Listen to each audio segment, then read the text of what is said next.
In this episode of Travelogue, we dig deep into Ningxia's past to discover a region steeped in mystery, a vanished kingdom, enigmatic rock carvings, and a dinosaur that challenges our theory of evolution. For thousands of years, this region of Ningxia was the site of cultural collisions, but also connections between farmers and nomads, Imperial China and their invaders. However, Ningxia's history dates even further back, with much of its legacy buried deep beneath the ground. And this time round, I'm here to discover the mysteries of Ningxia. I'm Tianran, and welcome to this episode of Travelogue. Located in northern China, Ningxia Hui Autonomous Region is a place of contrasts. On one side, desert dominates the landscape, but on the other, fertile plains flourish. For centuries, Ningxia was a frontier land where nomadic tribes clashed with Imperial China. To put a stop to this, the Great Wall of China was built. In Ningxia's Yanshu County are the remains of walls built across several dynasties. And while we normally picture the Great Wall as made of bricks, its earlier sections were built using rammed earth. 咱们现在站的上就是隋长城的隋长城上面的一个东台，已经被风化掉了。这道长城根据风化程度来看，应该是隋长城，但是也不能肯定。如果要是隋长城的话，它比那道长城要早1000多年。那个就是明代。那是明代的。It's pretty incredible. I mean, we're standing on something that's about 1500 years old, and it's still around. I wonder what kind of legacy we'll leave for the people in the future. Hopefully, it's good. Despite its name, the Great Wall of China was in fact a series of walls and fortifications. 其实我最早以为长城就是一个墙，没有别的。它这个是一个完整的军事防御体系啊。这个防御体系的要件就是长城、城堡啊，城和堡。城是60里建一座城，堡是30里建一堡。城里面住的军队多，堡里面住的军队少。At over 21,000 kilometers long, if its various sections were put together, the Great Wall would stretch halfway around the world. It incorporated natural defensive features such as rivers and mountains. This 500-something-year-old wall, for example, housed a network of tunnels built into the cliffs that could accommodate up to 200 soldiers. All this was necessary to defend against the Empire's greatest threat.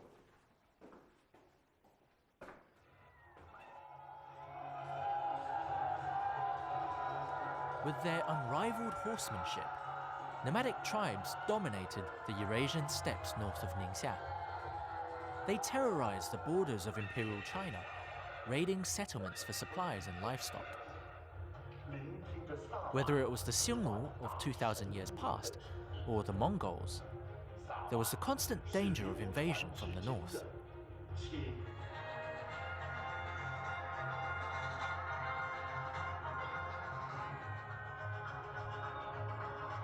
But it wasn't always conflict and bloodshed. Living so close to each other meant there was also communication and trade between nomads and settlers. Eventually, the lines became blurred, with some nomads putting down roots and becoming farmers. These days, besides its great walls, Yanshu County is also known for a particular breed of sheep.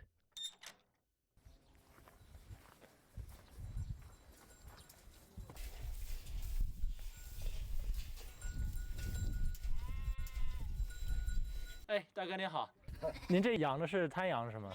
滩羊。哦，怎么能看出来滩羊和别的羊的区别啊？滩羊它的这个尾巴就是那个下那个腿弯子。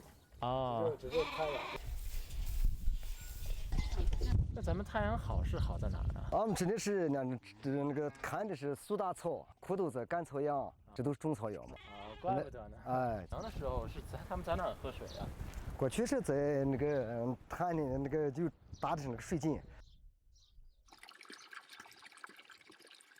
就是稍微带一点咸，这就咸的那样子啊。A lot of people prefer their lamb grilled on the barbie, but here it's all about boiling that mutton. 做一份好的手抓肉，主要是看什么呀？这个是它的原材料，它是选择于30斤到35斤中间的这种太阳肉，它做出来的手抓味道特别好。咱们看一下它的这个肉质的颜色非常红嫩，瘦中有肥，肥中有瘦。在煮熟之后呢，你会尝到一种非常口感滑嫩。The Chinese way of cooking lamb chops is pretty simple. Take chopped leeks, star anise, peppercorns, ginger and chilies, then chuck it all into a boiling pot with the lamb. The most important thing here is to have good quality meat. 哎，好期待啊！那我就直接上手了。这是什么料？那是醋和蒜泥。醋和蒜泥。对。It smells really good. 口感怎么样？很好。This is actually surprisingly good. I mean, a lot of people can't eat lamb because of the gaminess, but there's none of that here. Super, super tender. I see what he means with the fat being in between the lean meat. It's not the least bit chewy. Really tastes amazing. After wolfing down a couple more chops, I head into town. I'm meeting a master of huar, meaning flower. Huar is a type of folk song where the lyrics are improvised.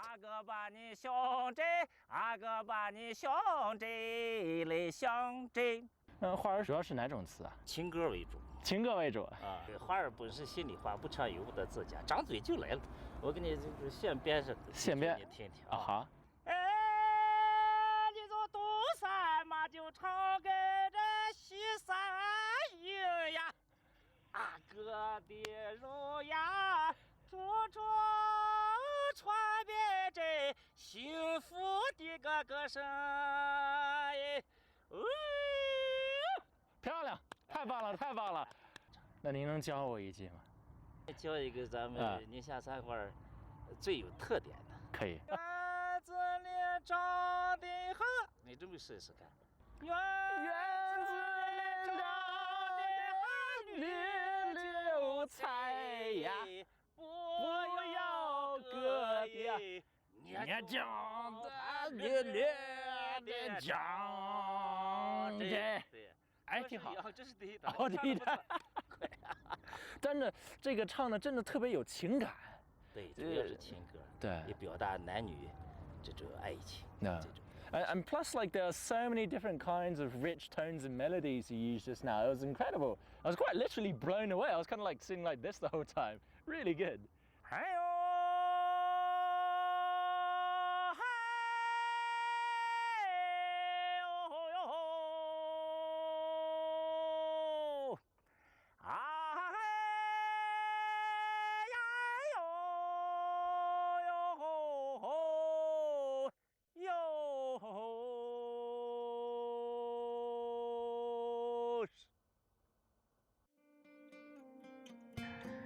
Coming up next, we explore the remains of a brilliant kingdom that was virtually erased from history and meet the men trying to revive its legacy.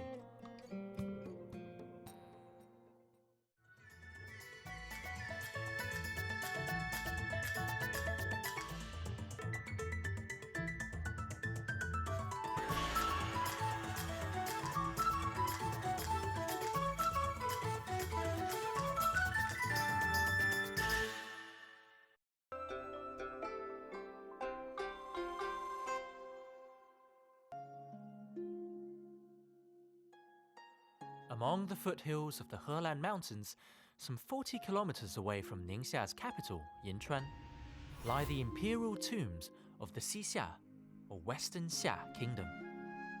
Today, these giant beehives are all that's left of a once glorious empire whose territory was twice the size of France. That is, until it was almost literally wiped off the map.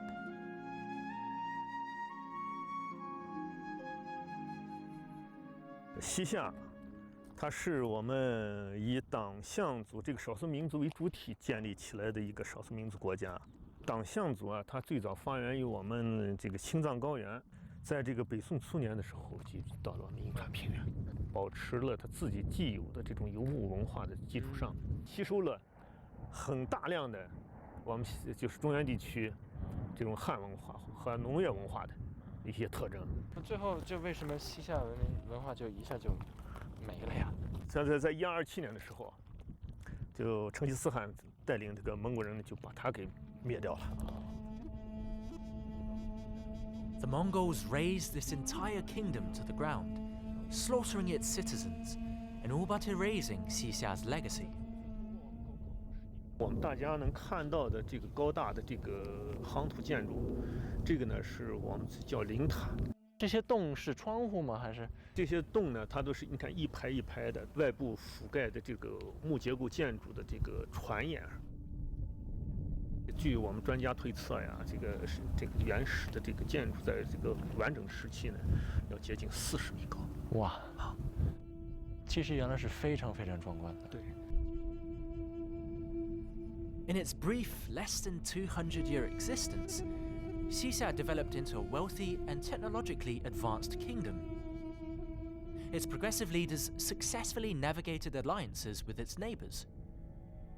They also encouraged its people to learn from other cultures while retaining their individual identity. They even created their own written language, Xixia script. To this day, it still hasn't been completely deciphered.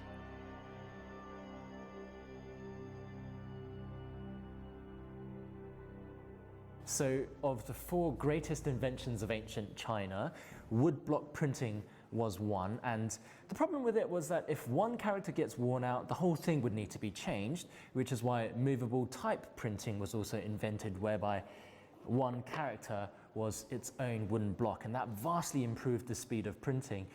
And the first physical evidence of wooden movable type printing, bit of a mouthful, was actually from the time of the Xia Kingdom, and it was a piece of Buddhist text that was printed completely using Xixia script. 西夏文字有什么特点呢？它是在汉字的基础上创造的西夏文字，就是笔画特别繁琐。那总共有多少个西夏文字？西夏文字的创制有6000左右。那现在有人会认识西夏文吗？西夏文字现在被称为天书，完全掌握西夏文字的人不超过10几个。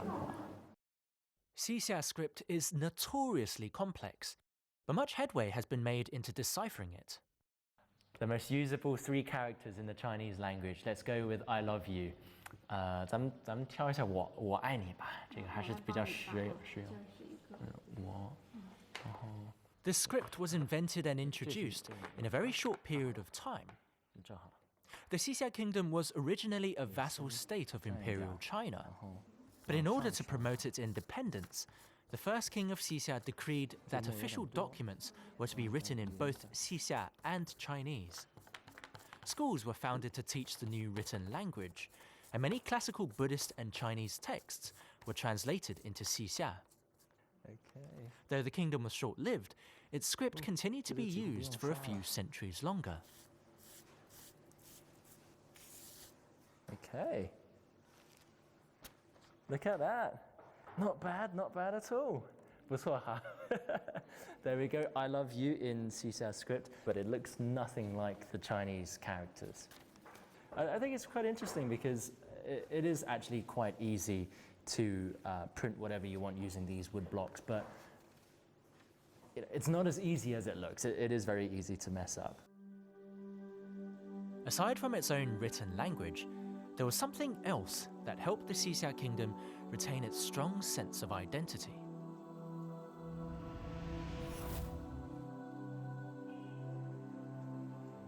I've come to Lingwu County to meet an expert in recreating Xixia pottery.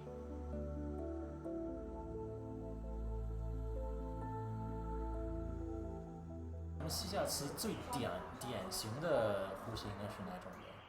西夏呢，它因为是党项游牧民族，它的这个瓷器里面有很多比较在中原地区独特的一些器物，比如说扁壶，我拿一件。咱们可以看到，这个党项它都是以这种游牧是一个马上民族，所以他在放牧、在迁徙的过程中，他要背水背酒，为了这个器物的携带方便，他就生产成这种扁形，而且呢，上边分别有细，这个他就可以拴在马背上。Xia pottery was virtually unknown until a major kiln site was discovered in the 1980s. The decoration is simple and is engraved using a technique popular in northern China, involving the negative space around the design being shaved off before being glazed.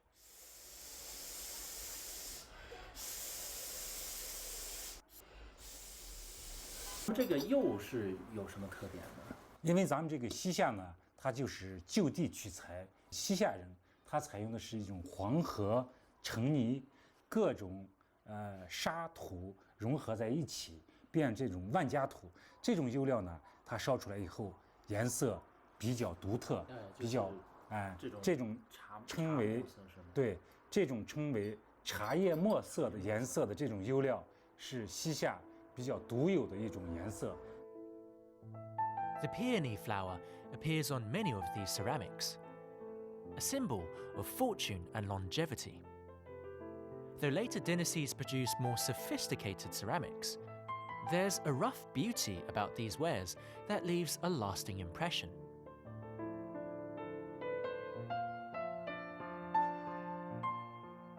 我的家族里面就有烧瓷的这些亲属，尤其我从事这个文物工作以后呢，对西夏瓷窑进行了考古发掘，挖掘出来这个西夏时期遗留下来这个胎和釉，所以呢，我就萌发了能不能让这个西夏的陶瓷散发出来新的光芒。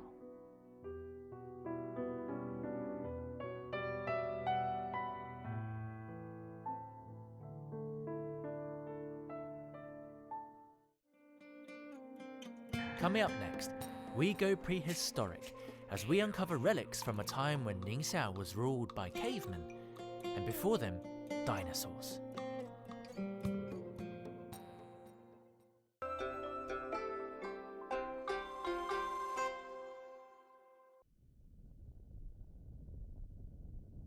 So, as if the Great Wall and ruins of the Xia Kingdom weren't already worlds away, I've come to a place that's even more ancient, even more mysterious, because here within the Helan Mountains itself, there are thousands of rock carvings, almost 10,000 years old.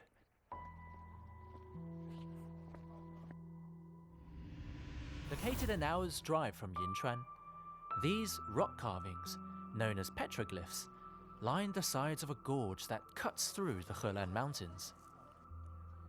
Many of them depict scenes of hunting and herding, though sadly, many more have weathered away. That's why I found a guide to show me around. 现在看到的这幅岩画呢，叫西夏文题刻和人面像岩画组合群像。These are the masked faces of shamans, carved 3 to 10,000 years ago. The Xia inscriptions were obviously much later, which goes to show that this area was important for thousands of years. Interestingly, many of the petroglyphs depict masked faces. The most striking is located high above the others. They call it the Sun God. 首先，我们可以看到它的整个的这个外部的这个构造啊，从它的眼睛可以看到，它的外部呢是6根放射性线条，然后它的中间这一圈呢是12根，最外围这一圈呢又是24根。它的放射性线条其实就体现了当时人们对一种太阳的万丈光芒来普照众生的一种思想。Despite their relative crudeness, there's an unexpected level of depth to these rock carvings. Oh, this is super interesting. So this is quite literally a contract sealed in stone. And you see that round face there, that's the face of a deity. So it's a contract sealed in stone with God as their witness.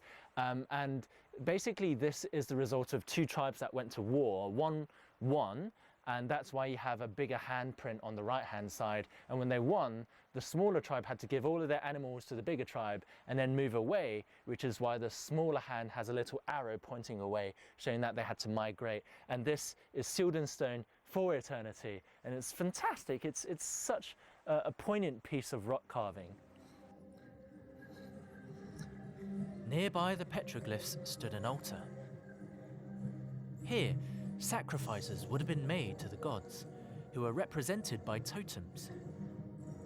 While this performance is a modern-day interpretation, it gives us an idea of how Stone Age people might have lived 10,000 years ago.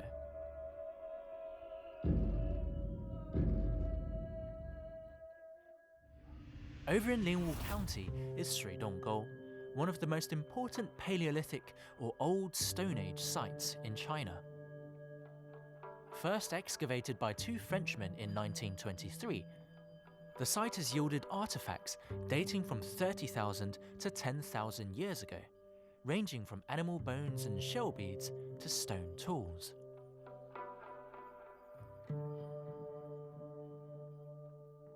在这个展柜当中最能体现的就是我们前方看那件勒瓦石盒，这就是为什么说中西方交流有个见证了，因为这个石盒呢，其实它不是一件石器，它是代表一种先进的石器技术，而这个技术呢，它是最早呢是在这个法国巴黎勒瓦佩雷小镇发现的。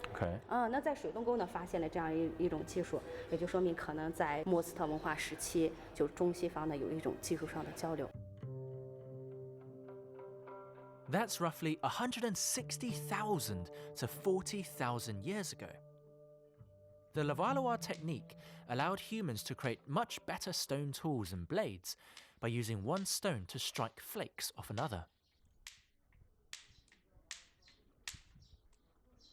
The thing about archaeology is, for a tourist, it's quite hard to get hands-on. That's why you've got to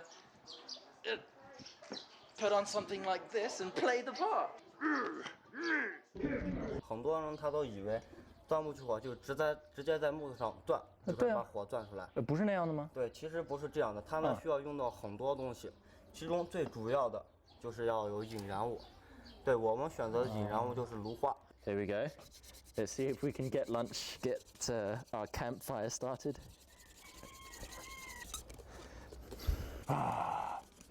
This is a proper workout. I was wondering why there were so many like blackened holes in this piece of wood. It's just because probably they spent the entire day doing this.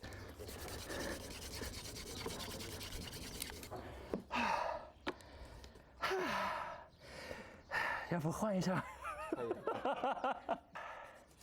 That's why you need subordinates. Oh, you should look at his hands. 你看他的手。Make fire. Me tired. Hey, 冒烟了！ Yes, we're getting close. 可以，对。太棒了！轻轻的吹。It's like a caveman taco. Ooh. Oh wow. Well, that just set a light straight away. Amazing. Look at that, the caveman taco. This is fantastic.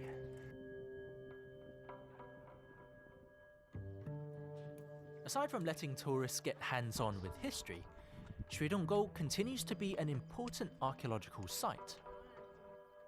Today, students from across China come here to do fieldwork. Their task is to literally dig up pieces of the past in order to put them back together. 是一个层的。现在有人认为了，水东沟是个旧石器文化东西交流的驿站，他来也可以路过往东走，那么东面的人也可以通过这个驿站往西走，这个交流的一个场合。那4万年前水东沟这个自然环境是什么形态？总的大环境还是干旱，逐渐变干旱的过程，在某几个时段，相对是一个湿热条件比较好的地方。 Like many archaeological sites, Shuidonggou went through periods of peak occupation when it was home to a larger number of people. But with so much dirt to excavate, how do you even get started?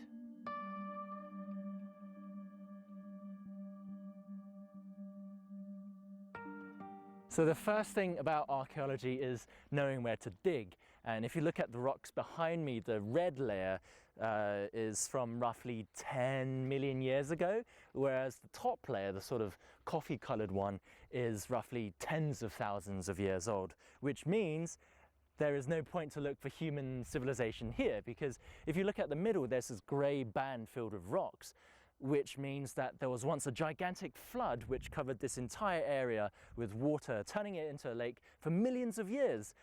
But if you go towards that way or that way, you'll see the red band and the grey band drop off, which means that was the edge of the lake, which means there would have been vegetation, animals feeding on the vegetation, and people feeding on the animals. So even when you're kind of just sitting there digging sand and dirt and, you know, it looks a bit boring, if you come here and you look at the big picture, it really is awe-inspiring. But what if we take an even bigger step back to a time when dinosaurs ruled the land? All right, so this is going to be a huge treat for those of you who like Jurassic Park. Here in Linwu County, they have the remains of a sauropod, a kind of dinosaur like the Diplodocus, that has never previously been found in the Northern Hemisphere. Oh my word. That is spectacular. I mean, I've obviously, you know, who hasn't been to a natural history museum, but this really is something else. To actually see an entire dinosaur excavated, buried beneath the ground that, you know, I'm walking on. It's something else. These are the remains of what's been dubbed the Linwu Dragon, a Dicraeosaurus, discovered by accident by this gentleman. 在若干年前呢，南半球发现过这个叉背龙的那个化石，就在我们的宁夏林务发现了这个叉背龙的化石。后经科学家论证呢，这两个恐龙的群体呢，原本就是一个属种，它就是相当于一群恐龙，板块漂移学的时候把它们分成了两个地方的栖息地。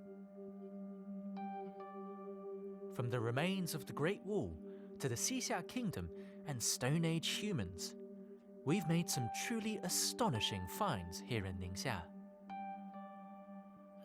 Really is incredible. And for me, this trip through Ningxia has really been like traveling through time. I mean, you can quite almost see in its soil the migration of dinosaurs and humans away from this area, but also coming back together, concentrating in this region. And I guess I've come to realize that throughout time there were always collisions and connections being made, whether it was cultural or historical, even continental. And for me, that has been my greatest discovery about Ningxia. I'm Tianran, and I hope you've enjoyed watching this episode of Travelogue.